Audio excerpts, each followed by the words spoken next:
Niigaan Sinclair, thank you for joining us on the BeCause and Effect podcast. It's an honor to have you and to be able to speak with you today. Yeah, miigwech, Nolan. Thanks for having me. I've been very excited and wanting to be part of this for a while with the Winnipeg Foundation, so I'm happy to be here. I've seen you at quite a few events for the Winnipeg Foundation. Most recently, we were at the Casey Adams art installation that was unveiled in the last week, I think that was, and as well the meeting space, which is another beautiful area. We've actually got you narrating a video that I'm putting out today, so I'll tag you in that on social and everything. But what was your role in sort of having these projects come together and helping KC and setting up the meeting space there, and how are you connected to those things? So in about 2000, well, actually really since about 2014, Paul Jordan, the CEO of the Forks, has been calling me due to a number of events that we met at and shared some ideas and some thoughts. And he's been soliciting my advice on how to handle the Forks as a space, because while the Forks for a long time in the history, and I'm writing a book on this, about the history of downtown Winnipeg and the history of Winnipeg. Indigenous peoples, the presence alone is 6,000 years in the history of the Forks. However, of course, our stories are much longer than that, time immemorial and so on. And so that space, while it has become a tourist destination and very much occupied previously by train tracks and so on, Paul has called me a number of times because of the times Indigenous peoples have reoccupied our own space, the space that we have always been occupying for thousands of years. And so much of that has involved a lot of conflict, a lot of marches, a lot of demonstrations, a lot of round dances, a lot of celebrations as well. And so Paul has solicited my advice on how to handle certain things that have come up over the years. And then what ended up happening after a while is I kept making jokes like, well, I'm basically an employee of the Forks. And one day he turned to me and said, we would like you to be an employee of the Forks. And so they hired me to be the Indigenous curator. So what I do at the Forks is I handle basically everything Indigenous. And what that means is, while there is wonderful Indigenous programming completely outside of my purview, have been in a long time. Clarence and Barbara Niigaan is a good example, doing some great work there with storytelling and touring and so on. My job is to bring as much Indigenous content, presence, community to the space of the Forks in everything that they do. So I've trained all of the staff, all of the business owners. I've spent a great deal of time working on the history of the site. I'm continuing to work on that history. And then, of course, there's the installations you've been talking about, which are things like Niigaan, which is the massive entry to the formerly known as the South Point, but we now know as Niigaan, which means two rivers, named by Clarence Niigaan. And the gathering space, or what is really known as wigwam, all right? So it's an O-wigwamic, which is meaning our lodge. And of course, the many other installations involving Jamie Isaac, Casey Adams, and Val Vint, all of which the Winnipeg Foundation has had roles in creating, funding for the most part. We've been in charge of the artistic side, the curatorial side. Julie Niigaan has been really pivotal Julie's one of my very close friends, and I trust Julie immensely, and Julie has been overseeing much of the art installations. I'm in charge of making sure everything runs smoothly and making sure all the stakeholders are on board and making sure that the momentum is continuing with the project. Julie's in charge of the artistic side. So, and in collaboration with me, all of these wonderful installations, including the latest one by Casey Adams, which is just a wonderful piece. And it's really talking about relationships, it's talking about treaty, it's talking about the history of the Winnipeg Foundation as well. All of those elements live within that piece.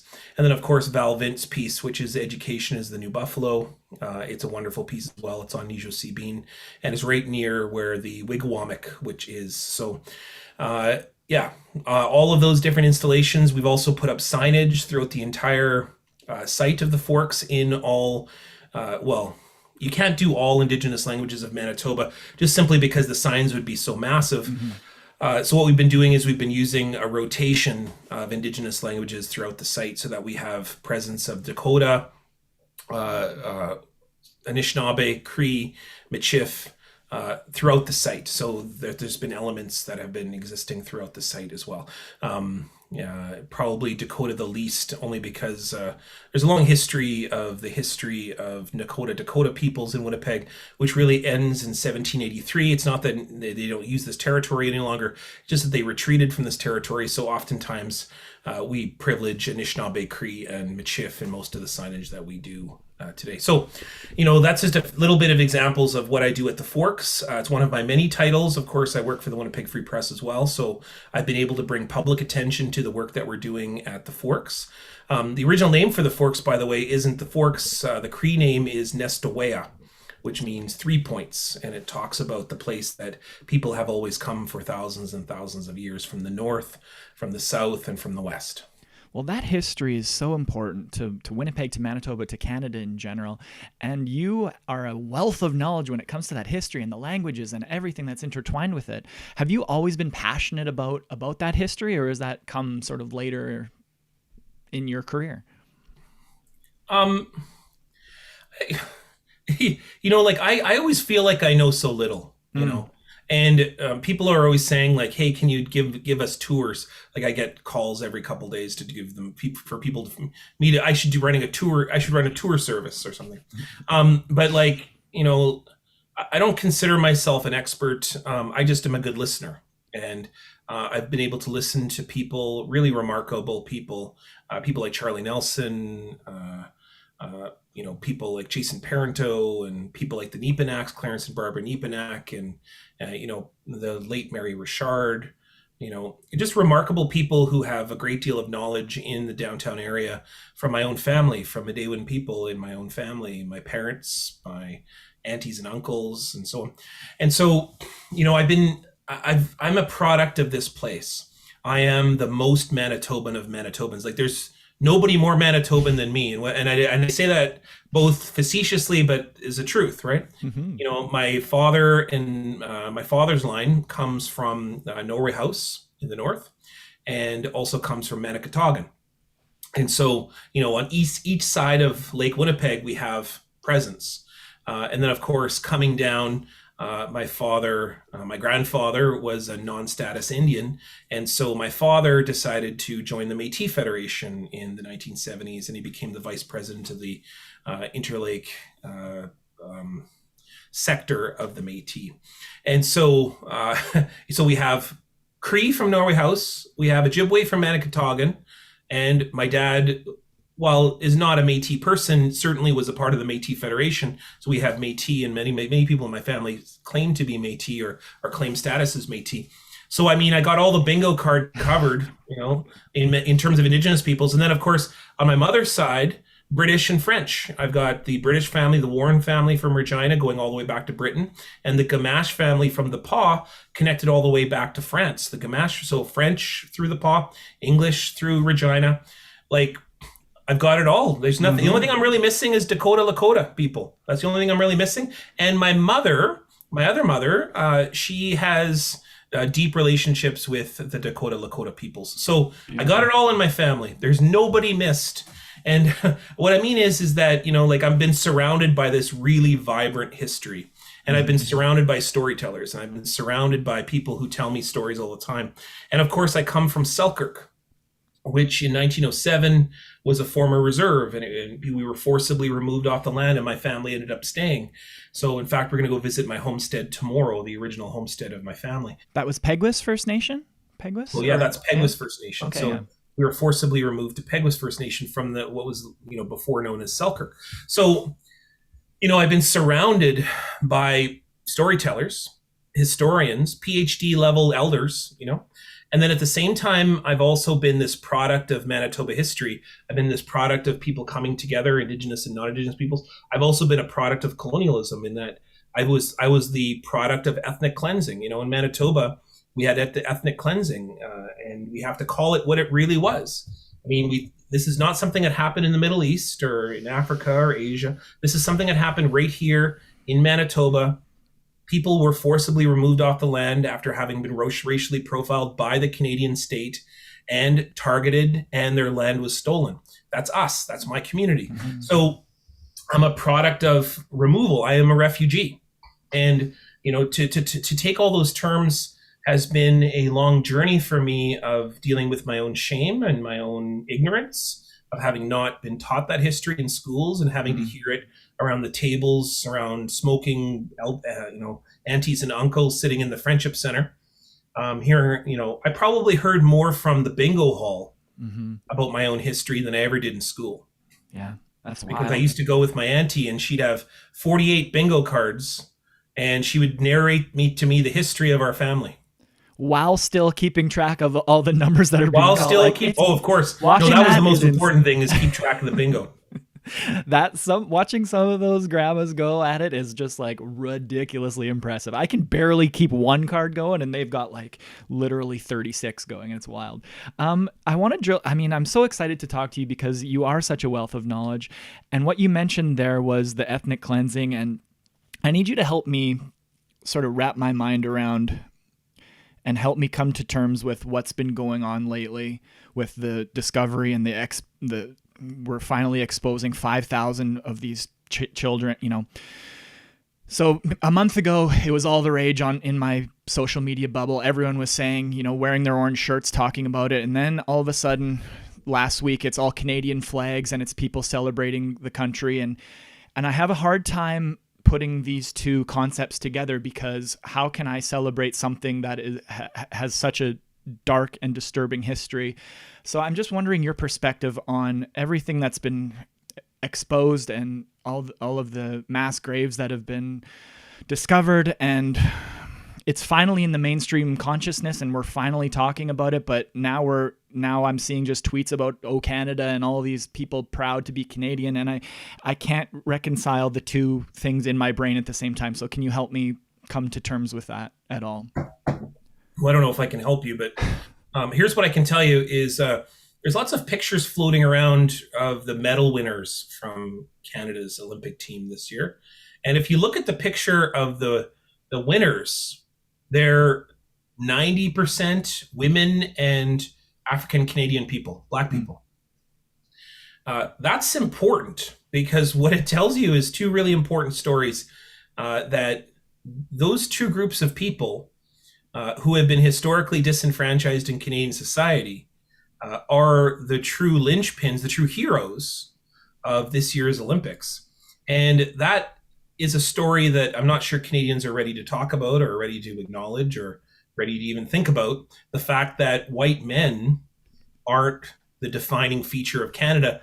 And we may ask the question, have they ever been? Even though they are on the dollar bills, they're on all the historical records and the textbooks and the posters, and continue to be the dominant forces in Canadian Parliament, for example. But the fact is that it may just be that Canada is not defined by white men. And that may be a hard truth to hear. And people, it's so funny. So many people call me angry, or they want to call me a revolutionary. Like, if you meet me, I've got a cup right here talking about being a cat dad. Like, if people are scared of me, let me tell you, there are people who are much more scarier than me. And what I mean by that is people who have no interest or investment in conversation or dialogue or education. Mm-hmm. And there's no one who loves this place that I know as much as myself. There are lots of people who do love this place, amazing people who have worked very hard. But, I like to think of myself as one of the proudest members of this community, people who, I'm 100% invested in this community. And I'm invested in us all figuring out a way to live together. Mm-hmm. So when I say these things, comes from deep love, deep admiration, and deep commitment. And frankly, far more commitment than what I see from many people in our community who are too busy thinking of how is it that we can, profit, send money elsewhere. How is it that we can, take the best parts of Manitoba and export it or use it for profit and exploitation, or frankly, divide relationships, aren't interested in relationships. I'm interested in having a treaty space where everybody is welcome. So that's what really is happening right now. While it may be scary and it may be uncomfortable and it may be at times upsetting, what's happening right now with the discovery And I use the word discovery for, frankly, non-Native people, because Native people have always known about these graves. They've always known that children went to the schools and have disappeared. Every community has a story of lost children. And so there was never a question of if children had been killed at the schools. It was a question of where are they? That's for us. That's for our community. And we've been talking about that for centuries, you know, for a century and a half since the very beginning of the school, that the schools, we know about the lost children, you know, the tuberculosis epidemics, the fact that children ran away. My column today is about children who had experienced slavery-like conditions, working 16-hour days in boiler rooms, running away because they don't want to work anymore. Like, that's not a school. There's nothing educational about that. In fact, Indian Affairs used to write reports to say residential schools have no educational value. Like, Indian Affairs would write that. Children were running away a lot because of the death that was happening, and including murder. You know, they would watch their friends be murdered by the priests. They'd watch their friends be murdered by the older children. They'd watch their friends starve to deaths. And what I mean by starving to death, often starve, which would result in disease or tuberculosis, and then go die in the sanitarium. You know, these schools were not invested in education whatsoever, not 1 second of it. They were invested in violence. And the sooner that we can recognize and accept that truth, the sooner that we'll be able to then move forward. So that discomfort of hearing about the deaths of children at residential school, which is predominantly from the Canadian side. For Indigenous peoples, it's a kind of re-traumatization. It's a reminder of a truth, or it's an acceptance of a truth that we've always been talking about. For Canadians, that discomfort is what reconciliation looks like. It's that reality when you realize that Canada isn't the maple syrupy sweetness that the flag wants to purport. It may be a piece of fabric stained with blood. Yeah. And that doesn't mean we take away from the successes of Canada. Like, I think the challenge that people have, if we are to use an Olympic reference, try this. You know, we can all be proud of Donovan Bailey or Desiree Scott or you know, the many other Olympians that have happened throughout time, Clara Hughes or so on. We can all be proud of that. We can all be proud to say they are one of us. You know, I know Clara Hughes, one of the most amazing Olympians, also somebody deeply embedded in the process of reconciliation and trying to live that within her own life.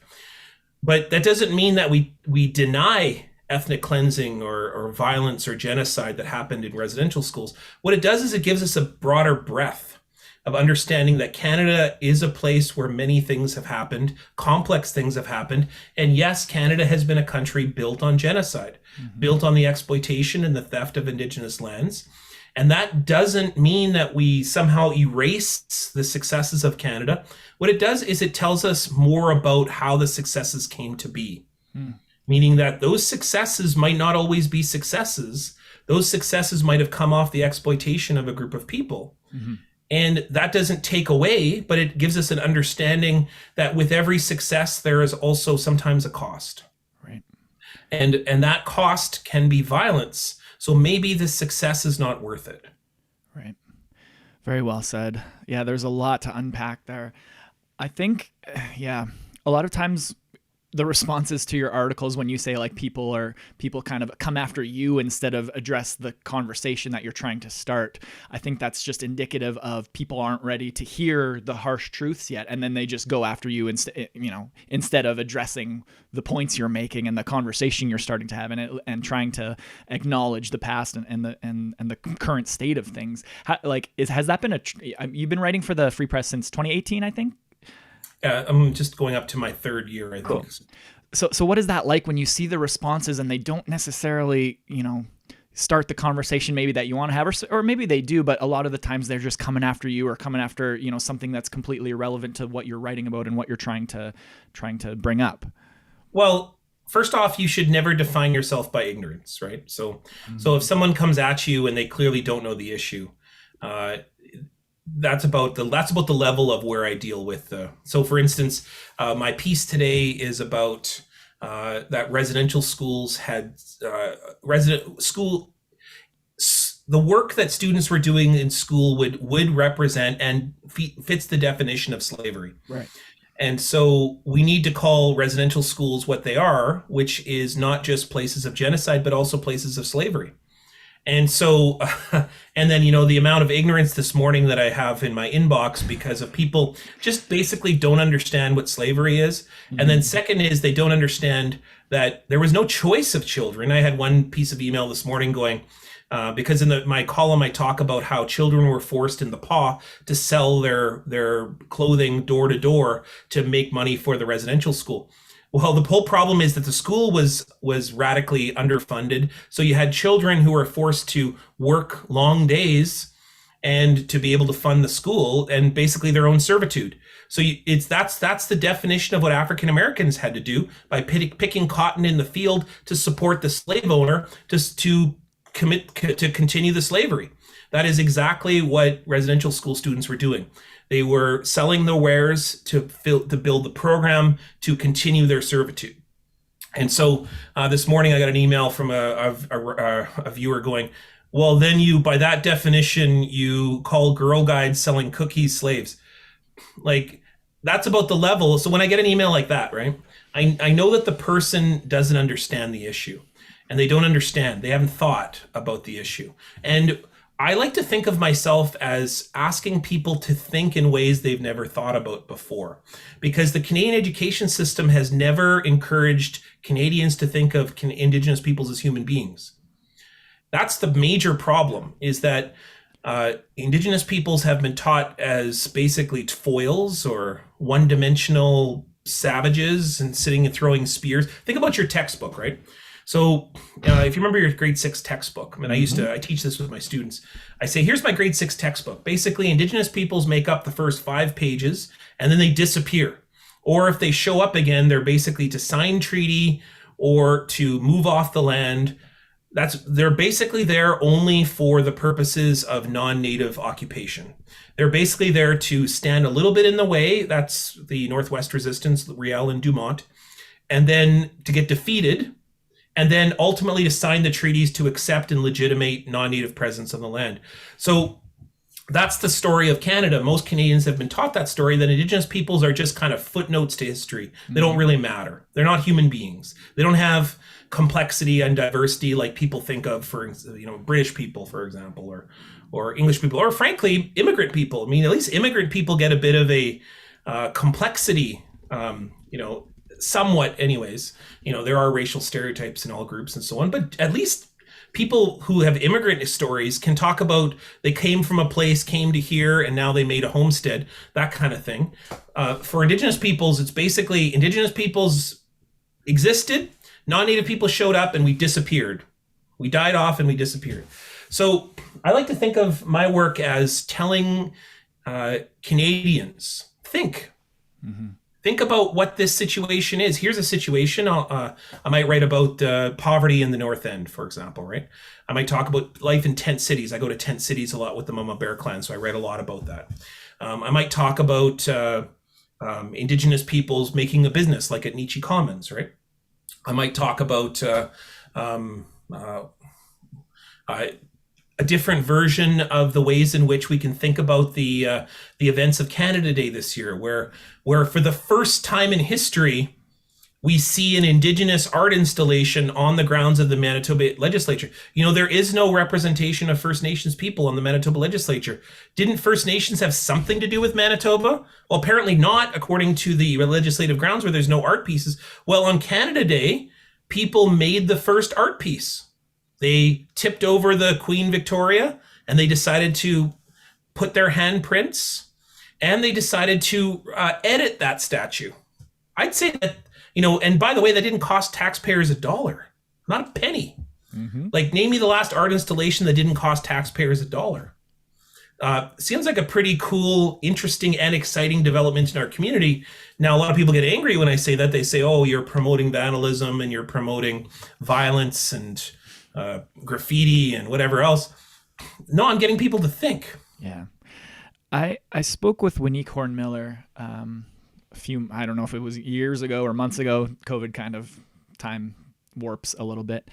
And I asked her, because she was involved in the Oka crisis in the early 90s and was like part of the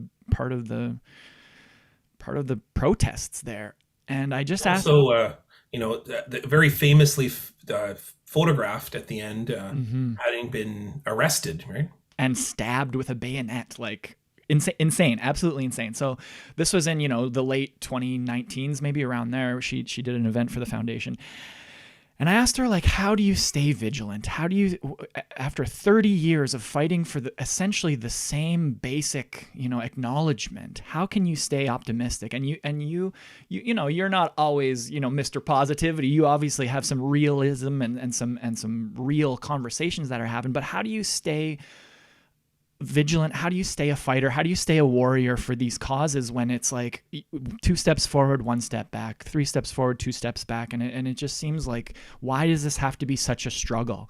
And I'm only 35 years old, and I'm already exhausted in just seeing the uphill battle and the constant. You just have to scrap for fight for scraps essentially when it comes to representation and things. Like, how are you staying mentally strong and able to continue fighting for these causes? Well, I was very angry in my 20s, and very angry. I was angry at everybody. I was angry at my dad a lot. I was angry at my family. I was a terrible, terrible partner, and just very angry, negative person. And thankfully, a lot of those people who I treated so badly in those days, because I was really angry at myself. I was really angry at my own fears and my own anxieties, my own insecurities. Many of those people have forgiven me and never given up on me. And I always wondered why that was, right? Like, why was it that people stuck with me? And one day, one of my elders, Pat Ningwants, who's just a wonderful language teacher, she, I was really struggling with writing and thinking about things and trying to be positive. And she said, go back to the creation story, go back to our creation story as a people. And our creation story talks about the creation of humanity. And there's this line in the creation story which talks about how when humans were made, they were made from the kindness of love. They were made out of the beauty of gifts. They were made out of the power of the earth, and they were made out of the different directions, that everything in creation gave a gift so that human beings could exist. And that our job is to give those gifts back. That's what our job is for the rest of our life. That is a principle that I've adopted in everything that I do. So I believe in the goodness of humanity. And at times, people may think, that was weird coming from you because you're constantly talking about racism and violence and genocide. But I ask you to find any other writer, any other columnist, any other person anywhere who loves humanity like I do. I'm not telling you that I am the great Gandhi or anyone else, but I'm telling you that I believe in humans. I believe in the power and the goodness of us at the best of times, because I see it. I see it all the time. There's a really beautiful story that my daughter told me just recently, and she said to me one time. This was at the before COVID, but she said, "Daddy, I want to dance jingle dress at our school assembly." And I said, "That's a terrible idea. You shouldn't do that.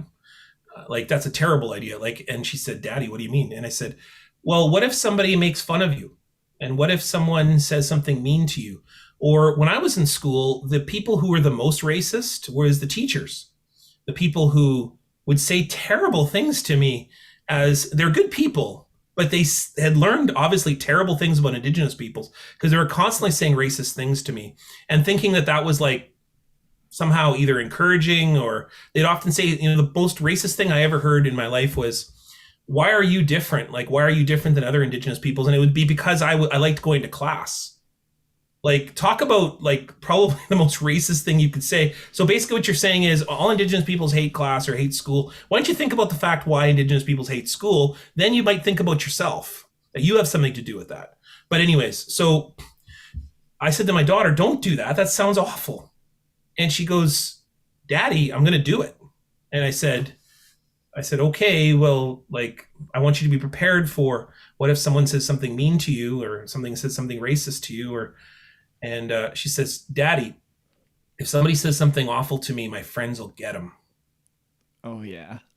And then I said, like why, like what's that about? And she said, it's my friends who want me to dance in the jingle dress for the assembly. They're the ones who are telling me to do it. And I know that I'm never alone. Like I won't be alone when I'm there. And I thought about that, and I thought about how this generation, the youth of today, many of my daughter's friends are non-Indigenous, but they've learned more about residential schools than any other Canadians in history. Most of the young people who are today understand that they are treaty people. Most of the young people of today understand and at least are talking about the issues of reconciliation and how are we going to live together. And they're talking about the most important thing of all, which is the environment. And so my generation never did that. I would say the generation behind me never did that, but my daughter's generation is beginning it. And now my daughter has a different level of shame than I had. I would actually almost garner to say that she has almost no shame. Like she's proudly uses her Cree Anishinaabe name. She proudly talks about being Anishinaabe and Cree and leading big climate change marches. And she, most important of all, she's the editor of her school newspaper. And every single piece that she's written, although probably slightly influenced by me, every single piece that she's written has been about her being a young Anishinaabe Indigenous woman. And she has no shame. Like I would never have told people. I used to tell people I was Spanish when I was in high school. And they'd be like, "Aren't you Sinclair, the most Indigenous?" And I'd be like, "Sinclair," I tried to convince people I was Spanish, and yeah, like that shows you what it's like to go from a young person who is in his 20s, confused and mad at the world, to a person who's a father now in his 40s, and be able to look and see change. And in only 20 years of my life, that's happened. If that much change can happen in 20 years, then what does another 20 look like if we keep at it and we stay dedicated? Because it wasn't me that started this, right? It was not even my father. It was my grandfather, fighting in World War II. It was my other grandfather who bravely, regardless of his upbringing of being quite grown up, big Conservative Party supporter, big rural Canadian supporter, in many ways would be every part of the most divisive when it came to Indigenous peoples, took it upon himself to help my dad start his law firm, because you don't leave your son-in-law out to dry. And his Indigenous son-in-law. And that kind of, those kinds of moments live within my family, we live within my community, and I see such opportunity. One more story, and then No, please. The other night we raised the flag at the Investors Group field, RIG field down here in Winnipeg for the Winnipeg Blue Bombers.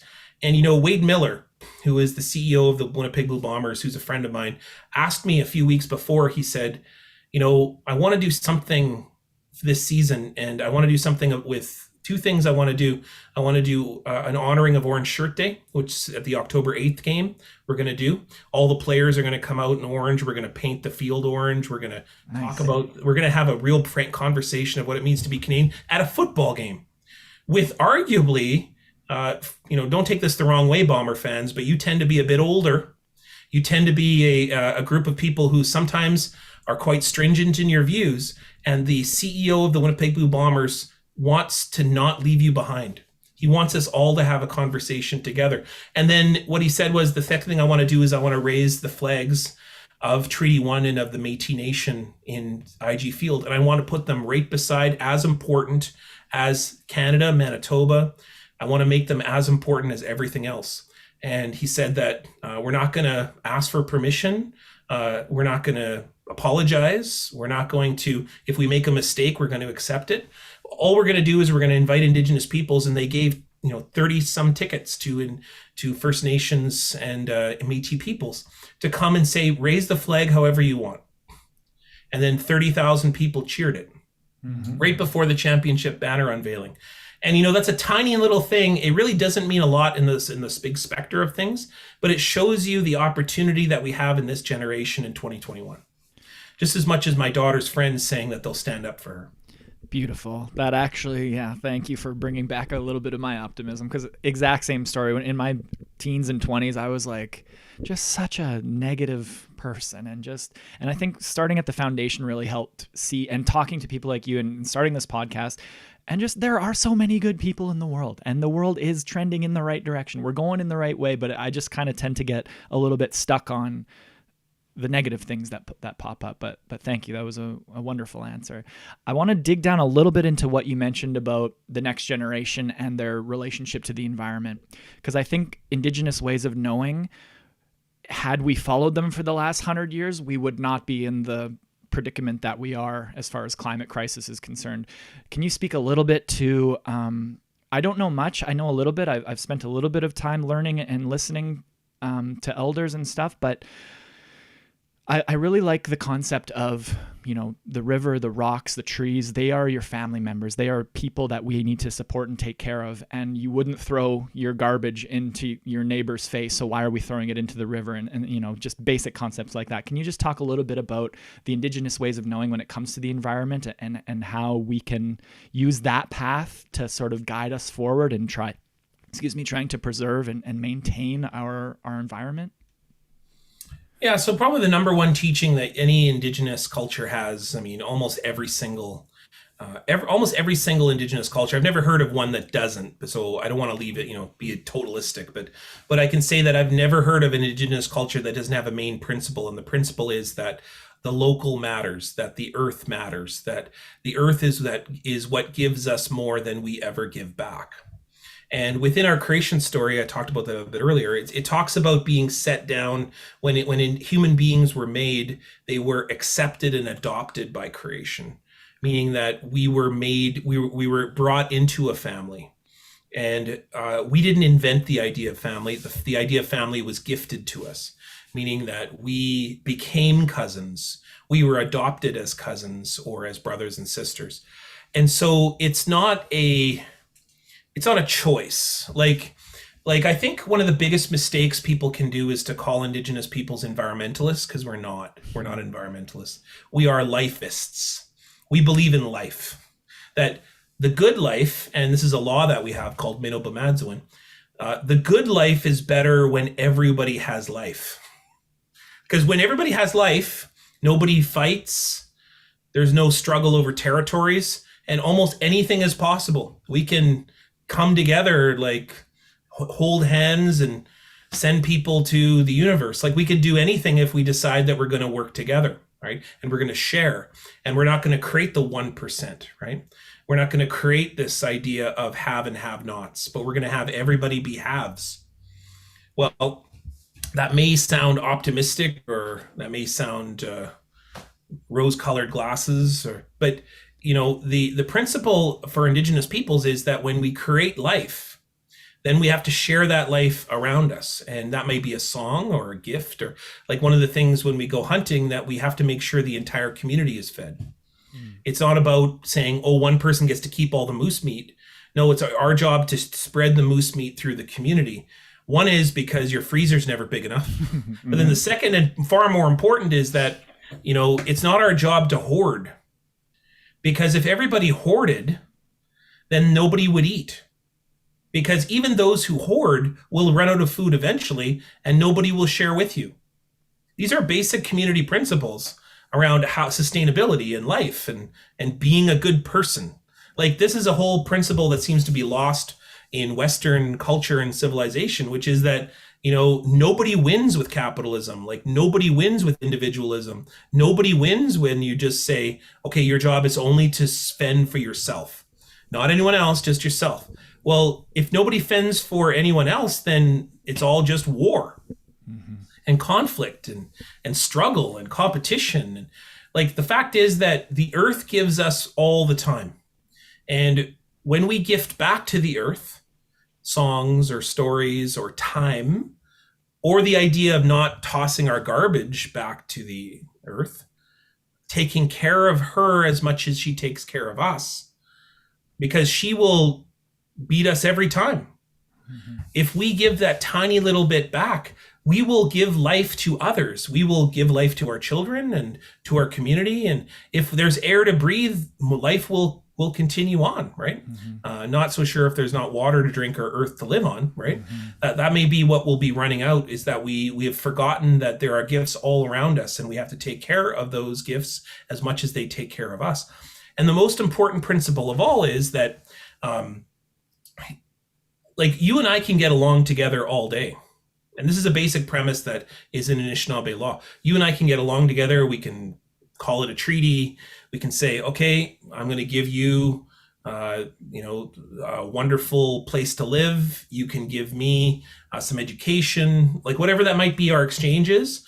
It doesn't matter if we got nothing to drink. It doesn't matter if we got nothing to eat.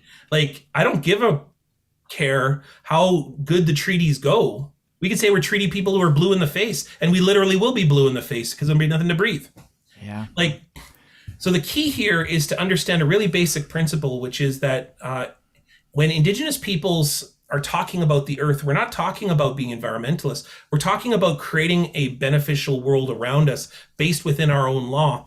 Or a basic way of thinking about it is, there's no point in singing bear songs or talking about your fish clan, which is what I am. There's no point in telling a story about the earth and the water if there's none of those things left. Yeah. Like, why would you sing a bear song if there's no bears? So when we go out and we march and we say, let's protect the bears, we're not environmentalists. We are protecting the foundational part of our identities, which is our connection to place, our connection to the earth, and the fact that the bears teach us far more than we can ever teach the bears. Like, in fact, I don't think the bears can learn much from us except for, how to ruin the earth and how to be mean to each other. The bears actually teach us how to find the medicine, how to create positive and relationships in a territory, respectful relationships. And bears mark trees and tell us about love and tell us about dreams and how to share space. And so bears can teach us far more than we can ever teach the bears. So why don't we adopt that principle with the earth and the sky and the water? And the fact is that, people want to say a lot about Indigenous rights, right? Because there is no environmental law in Canada that matters. Every environmental law just changes. Whenever the government wants to build a pipeline or a bridge, they just change the law. But the one thing they cannot change is to erase Indigenous rights, because it's in the Constitution, Section 35. And what that means is that every Canadian should realize a fundamental tenet, that the only people that can legally protect the land are Indigenous peoples. Because we can say that when you build that pipeline, it hurts the bears. That therefore hurts our rights to exist as Indigenous peoples. Therefore, don't build the pipeline. And they can change the law all day and change the that's what Harper did, change the Navigable Protections Act, change the ways that Indian land can be taken without any recognition from the community or consent from the community. They can do all the law changing, but they can't change the Constitution. And the Constitution says that Indigenous rights must be recognized. And, the whole funny thing is that when are marching or setting up blockades or called protesters, Jason Kenney passes laws, Brian Pallister passes laws saying that Indigenous peoples can't enforce their legally protected rights. What they are doing is they are forcing Canadians to accept environmental attacks, assaults on rights. And the most important thing of all is that we're not going to have any water to drink at the end, because the only people that can protect the environment are Indigenous peoples. And so what Canadians should do is, every time you see a march, realize that it's not a march for Indigenous peoples, it's a march for you. It's a march that you can have water and air to breathe and earth to live on. And so it's not about saying that, they're a bunch of terrorists, which is what politicians will call us. But what it's saying is that we are people who are standing up for you in Charleswood. Yes, you in Transcona. Yes, you in Winkler. We're marching for you. Yeah. Come and march with us. It's beautifully said. I feel like I'm jealous of all of your students that get to, hear you lecture and have these conversations in class. Can we talk a little bit about your academics a little bit? When I first met you, we talked about a old wrestling character that was I just want to kind of talk about Indigenous representation in pop culture and how important that is.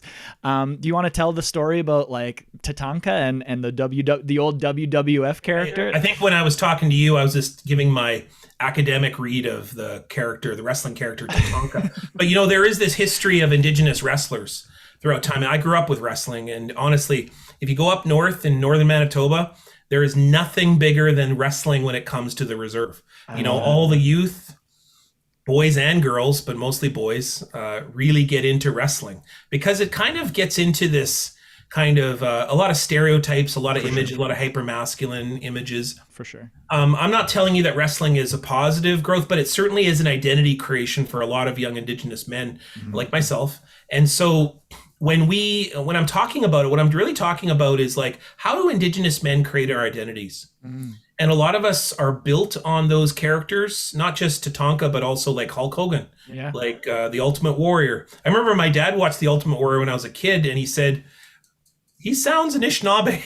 Well, he has the face paint, and the bright colors, and a lot of stereotypes and so on. Yeah. And I think my dad what he was trying to do is he was trying to, because in every representation, there is something that can be said about what you can and cannot be, or that you could or could not be. Every representation has value in that it says something about the people making the representation. And it says something about the society and the attitude at the time. That's why I love comics so much. Most of my research is in comic books. And I love comics because it's the most popular medium. Like if you said to yourself, what's the top 10 selling books in North America this week? It would not be novels. God's sakes, would not be poetry. But yet we spend all this time studying novels and poetry. I'm not telling you they're worthless, but I'm telling you that if you want to know what America's thinking or Canada's thinking, look at comic books, because comic books outsell novels and poetry like 50 to 1. Like, so if you want to know what people are actually thinking in society, look at what graphic novels and comic books are doing, because they actually tell you sort of the finger on the pulse of what's happening in the world. And so comic books will tell you, okay, this is the attitude that's happening at this point in the major mainstream. Or here's the ways in which people are manipulating that image. People are engaging that story and telling a different story. That's why, I would say that the most popular, the most sellable, the most, certainly the most innovative, some of the most innovative creations in Indigenous literature today is in graphic novels. Cool. It's in comic books, like even Marvel Comics, which is the big Goliath of comic books. They came out with an Indigenous rendition of their characters, of some of the most stereotypical characters throughout time. And they had Indigenous creators recreate them. And they were really dynamic, interesting stories. We did a panel on it at a conference I hosted at the University of Manitoba, which is on YouTube, by the way. You can look it up. It's called the Indigenous Comics Symposium, so you can check it out. I'm Googling it. Anyways, now. But like, my research is predominantly in history, culture, politics. So talking about who we are, what's happened over time, teaching introduction students. But I also teach what's called aesthetics. So aesthetics is about how do Indigenous peoples talk about beauty? How do we create art?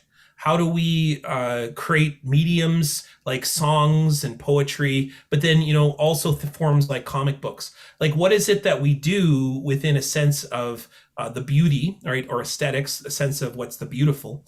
And then how do we articulate who we are, or what's called a sense of presence in this place? So, and we've done it, of course, permanently throughout for thousands and thousands of years. And we do it in things like tattoos and birch bark images and our beadwork. And, we do it with our gesture and our motion and our breath. And we do all these different things in which that's what I study.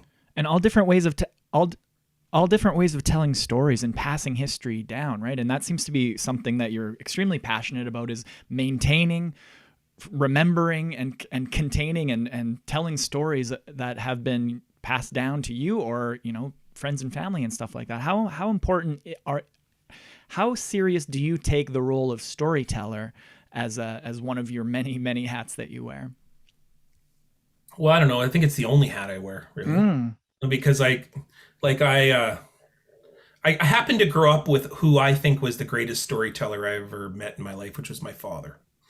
And my father could tell a story like nobody could tell Yeah. a story. And he used to read me bedtime stories, but I don't remember the stories, but I remember him. I remember how much he loved telling it. I remember how he did the voices. I remember how he, would ask me questions and get me to think about the story. And I probably remember my favorite thing of all, which is that how much he enjoyed telling it. And it was impossible for me not to enjoy story when you're with someone who loves story. And so I was lucky in that I was mentored by the best storyteller I know, which is my father, and how he has always taught me through story. And what I mean by that is that he, like if I have a problem, he'll tell me something. He won't tell me how to deal with it, but he'll tell me a story on how to help me understand it. Yeah. He'll tell me a story about what he experienced growing up. He'll tell me a story about something that he heard from someone else and what he's still trying to understand from a story he heard in 1975 or whatever. We're working on his memoir right now, and it's a really fascinating, exciting journey for me because I get to hear stories that I've never heard him tell before, including some of the really hard stuff, like the really hard stuff that he has never told anybody, and even my own family. And so like everything I do somehow relates with that. And that's why, everything I do is really tied to, like people can call me an educator or a writer or, or father, but the thing that I really like to do the best is just what we're doing right now, which is just talking about stuff and talking about who we are and sharing and listening and spending time together. And like, if you go up north and you spend time on reserves, you'll find that Indigenous peoples are like PhD level storytellers, but they're just the auntie sitting around talking. But and hilarious too, and hilarious. Like you're gonna laugh. If you go up to Opaskwayak Cree Nation, I spent a lot of time up there.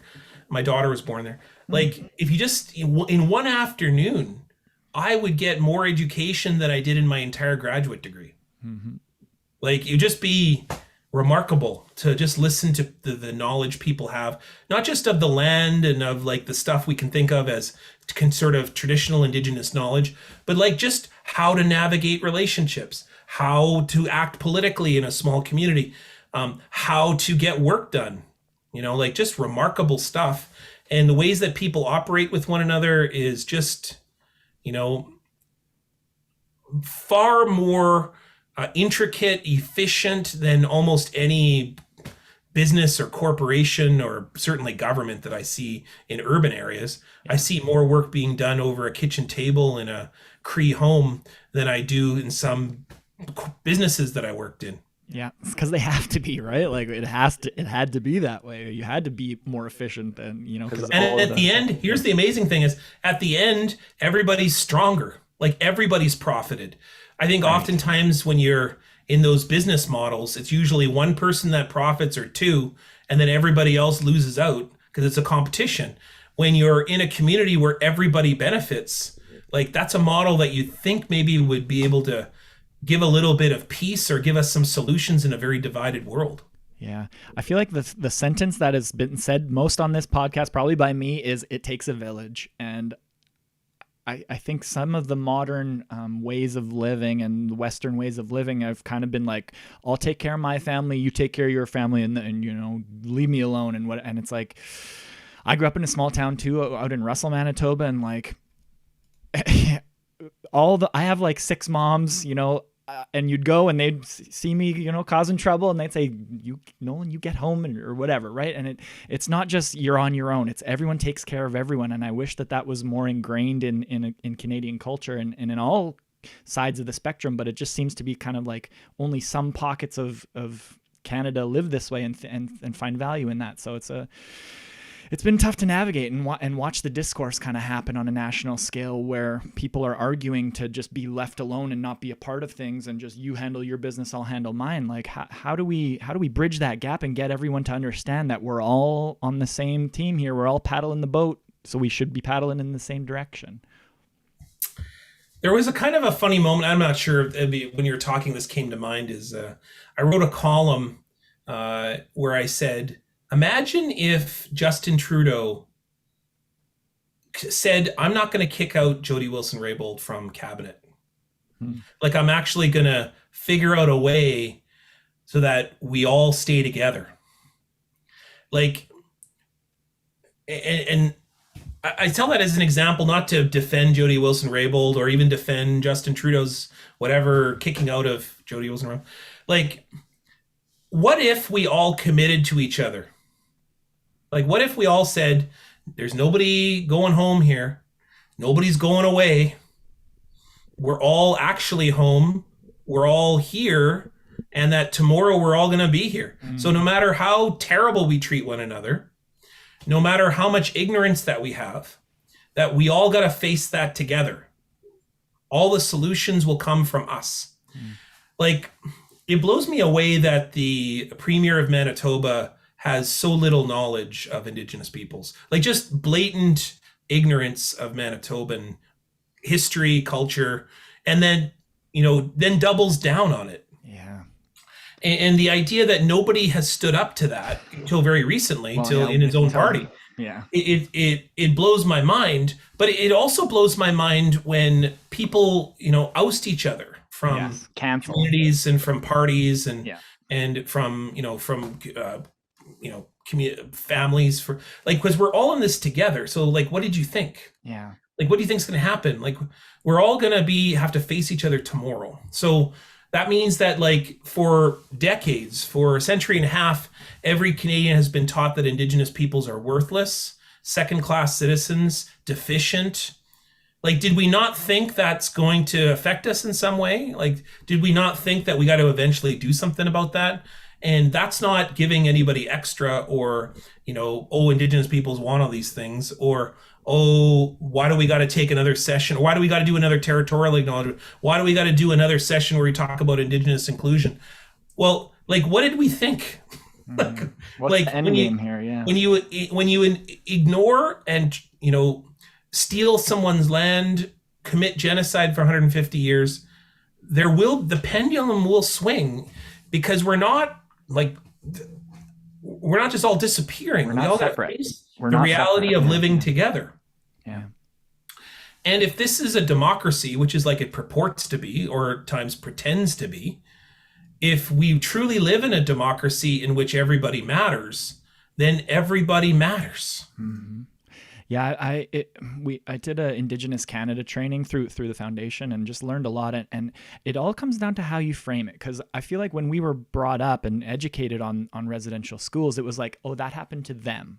That happened to a different. And then just reframing that happened to Canadian children. Like, that happened to your brothers and sisters. And how are you not enraged by that? I was like, yeah, exactly. Like, it sometimes it's subtle in how people talk about how things went down. But if you just frame it as that happened to Canadian children, like, how are you not rioting in the streets? I'm not 100% interested in imposing the notion of Canadian on First Nations children, because that's again not their choice. But what I would say is that treaties created families, right? So they are your niece and nephew.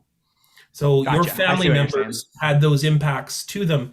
And what I would also say is that Canadian children, like the Canadian children who are in the Canadian towns, they all learned the same curriculum as the residential school kids. They learned that Indigenous peoples were savage and inferior, and that Canadians are better than Indigenous peoples.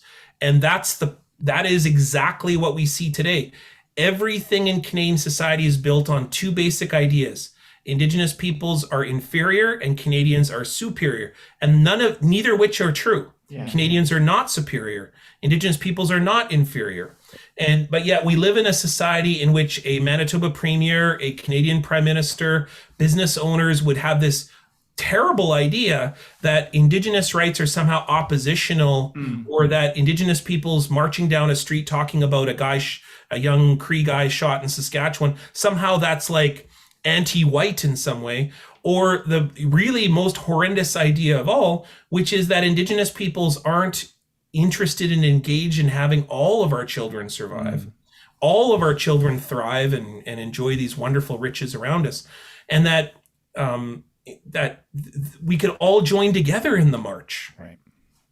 Yeah, I don't mean to like impose Canadian or like say that was the same. It just helped me kind of. No, I get what you're doing though. Yeah, it makes sense. It helped me to both come to terms with what it means to be Canadian, and also that like, what if, just frame it differently. It's not them, it's us. Like, we're all in this together.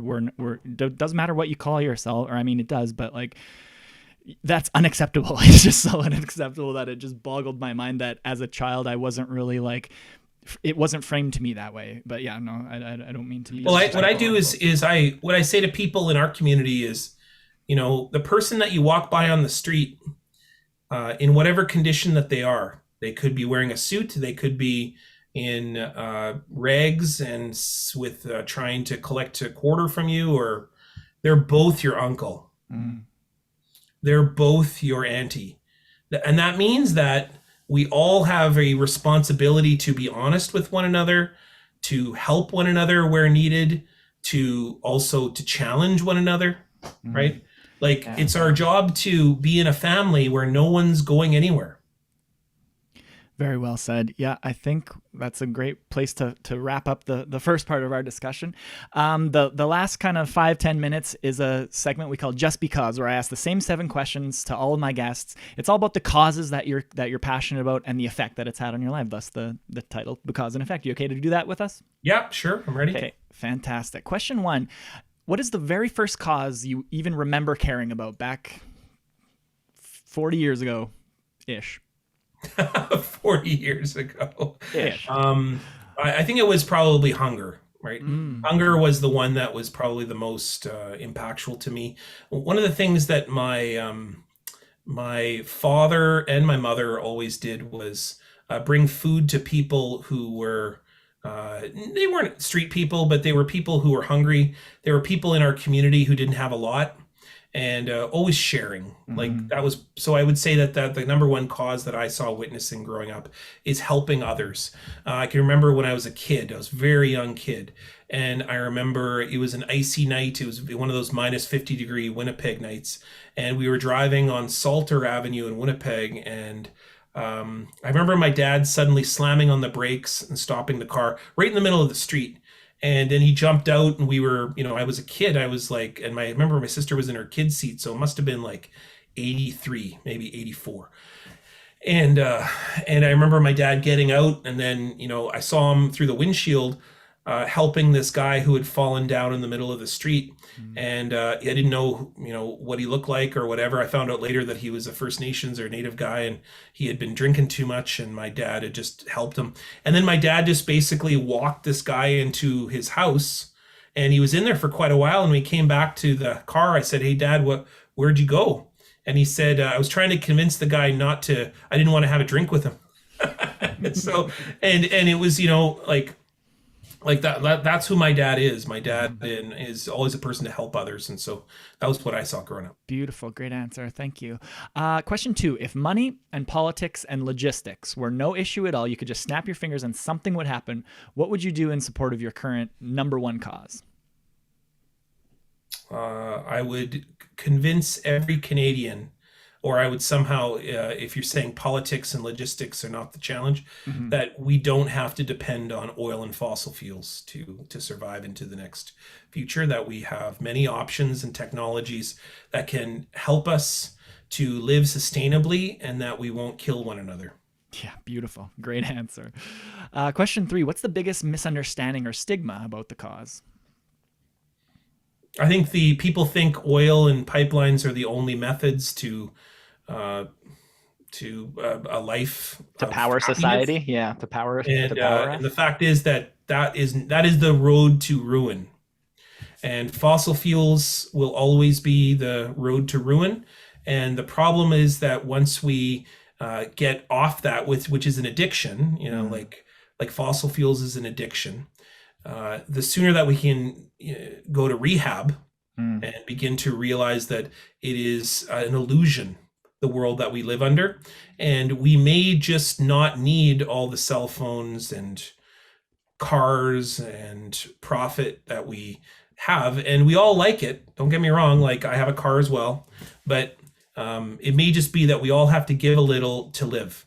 I think the pandemic has actually really opened that conversation up, at least with me and my friends and family. It's like, what's really necessary? Like, what do we really need to survive and to thrive, right? And I think a lot of those things were like, do we need all the sort of trappings of modern society? And I've been actually very like enthused about the responses that I'm getting having these conversations. People are really questioning sort of just the mindless shoveling coal into the fire for the last 30 years. It's like, where are we going with this? What's the end game here? And I think, and at the end of the day, what's the number one thing that people wanted?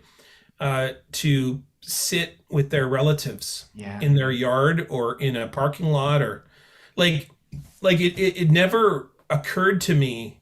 Well, actually, my daughter said this to me. She said, "When I get out of this pandemic, I just want to go visit grandma."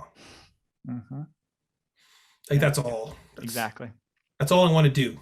I just want to go and have tea with grandma, and that's. I mean, it's amazing how that's at the end of it. That's all that really matters. Sounds like a wise young woman. I love it. Question 4: what is a recent victory or a W that you've gotten recently that you're happy with or proud of?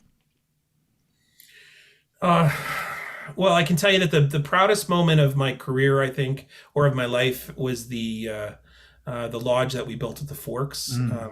It's something that I've always wanted to do, and it's something that I really believed our community needed, and it's something that I really, in my heart, felt very full when it was happening, and it all came together in a beautiful, perfect way, the ways that the best things do. So, but that wouldn't have come without a lot of help from, frankly, the Winnipeg Foundation is a good example, but the leadership at the Forks and all of my family, like all of my relatives, and the fact, that we had that lodge only because of those children in residential schools that fought to keep that knowledge, right? That they didn't get a chance to have that knowledge. They only had it for one season usually, and they were sent to residential school for 12, 13 years. And, 9, 10, 12, whatever how many years it was. And they had to, focus on remembering that for us to have it today. And the fact that we're able to put it up in a space where we would have been arrested only 40 years ago. Yeah.